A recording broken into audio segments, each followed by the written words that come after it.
Cette histoire est dans tous les groupes WhatsApp. C'est l'histoire d'une jeune fille qui a été accostée par une dame, genre elle veut faire un appel. Je vous laisse écouter le témoignage. Avant, n'oublie pas de t'abonner pour d'autres histoires.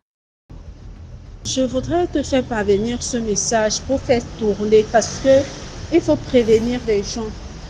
Nous sommes en décembre, la période est très dangereuse. Je viens de vivre une expérience très traumatisante. Je suis arrivée à Yassa. Je voulais faire expédier les colis pour Yaoundé. Donc, à peine j'arrive, il y a une dame qui s'approche de moi et elle me dit de l'aider. Elle veut appeler un numéro dans son téléphone. Elle a 2 SIM, mais chaque fois qu'elle lance l'appel, ça va toujours à la SIM 2 et elle voudrait appeler à partir de la SIM 1.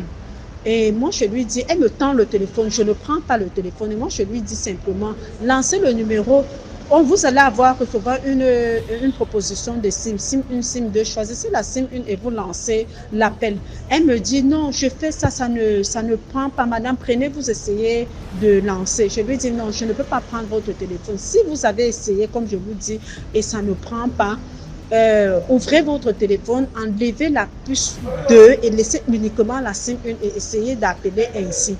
Elle ouvre le téléphone et elle ouvre la coque et elle me donne le téléphone. Elle me dit d'enlever la batterie et d'enlever sa puce. Je lui dis, je ne peux pas le faire. Vous-même faites-le, c'est votre téléphone. Elle commence à pleurer. Je lui dis que bon, écoutez, prenez votre numéro, composé au call box et vous aurez la personne. Elle pleure, elle fait un scandale. Elle me dit de prendre son téléphone, d'enlever la batterie, d'enlever la puce. Je lui dis que je ne peux pas le faire, c'est votre téléphone. Je t'assure que cette femme a pleuré là-bas, signé sur moi, c'était terrible. Je lui demande que, mais en fait, qu'est-ce que vous voulez? Vous avez un problème, je vous donne la solution. Vous pleurez donc maintenant et vous signez sur moi. Pourquoi? Trouvez quelqu'un d'autre qui va vous aider. Moi, je ne peux pas utiliser votre téléphone. La dame a pleuré à chaudes larmes, me supplier de toutes les façons. J'ai dit non.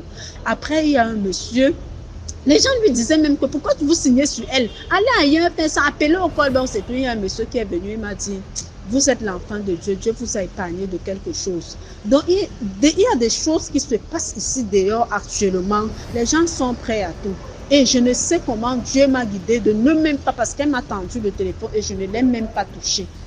Je n'ai pas touché son téléphone. Donc, vraiment, je n'ai même pas regardé pour voir le numéro qu'elle essayait d'appeler. Et vraiment, je rends grâce à Dieu pour cette journée. Je demande. Que pensez-vous de ce témoignage? Laissez-moi votre avis en commentaire, et on se dit à bientôt pour d'autres histoires. C'était Simba Histoire.